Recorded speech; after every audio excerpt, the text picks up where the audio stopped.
So in today's video, we're going to be taking a look at two new frames from iFlight. We have the iFlight SL5 and we also have the iFlight Xl5 V4 revision.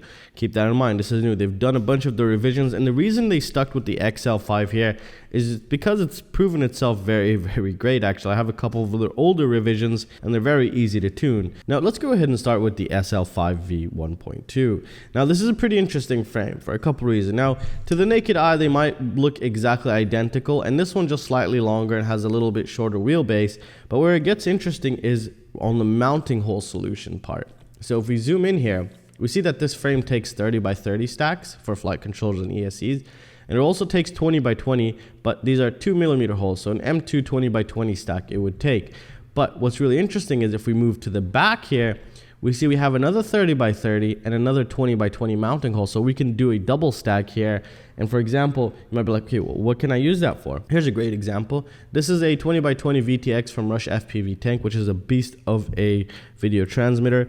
And you would be able to just basically screw that into place right here with the 20 by 20 holes that are on the bottom right there. And that's what really makes it so attractive to me. I really like that feature. For example, on iFlight's older model here, so this is one I recently built on the channel. It's a pretty old frame, I've had it for a while.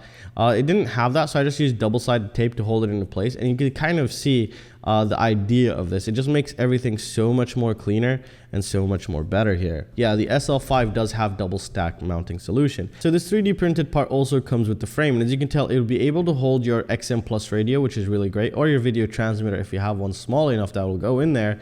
And not only that, they also give you the SMA port option. So if you wanted to stick your SMA port through here, that's really great. And another thing is it's TPU, so it does flex and it's not going to break on you, which is really awesome.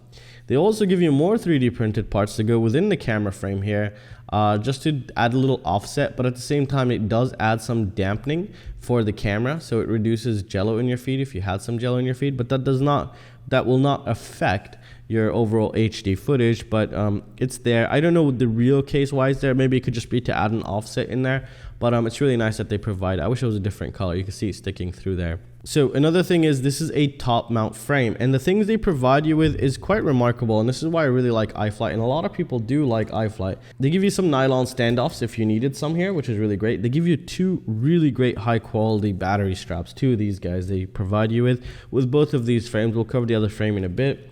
And they also give you an anti-slip pad, just like this one, and one of these here, so you can use whatever one you wanted for your frame, which is really great as well. And they also give you more hardware and gummies. If you're going to use any sort of very long flight controller stack, you can easily do that. So that's also really, really great that they provide you with just about everything you'll need here.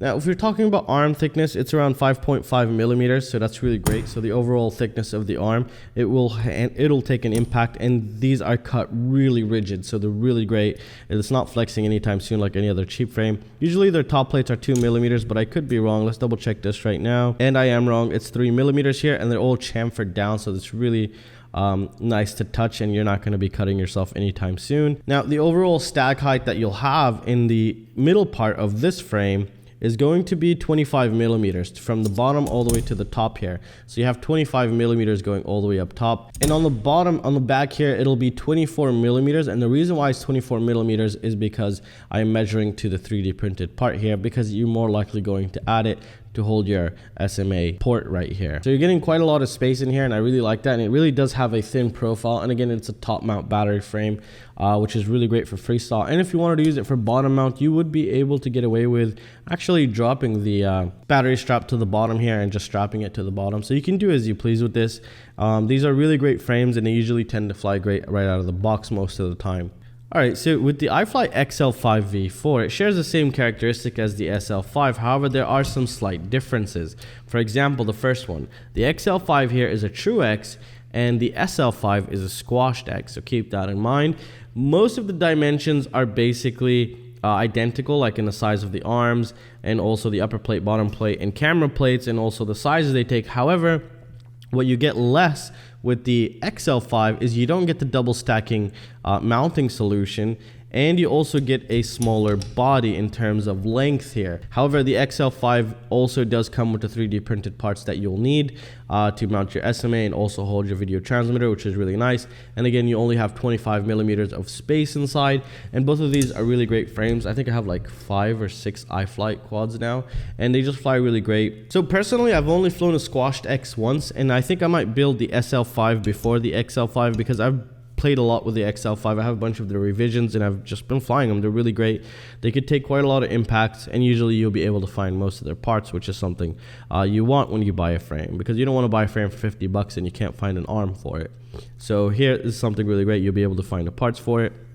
And both of these look like really great frames. The cut, the design, just that's it guys. I really hope you guys enjoyed the video, and I'll see you in the next one. Peace out guys.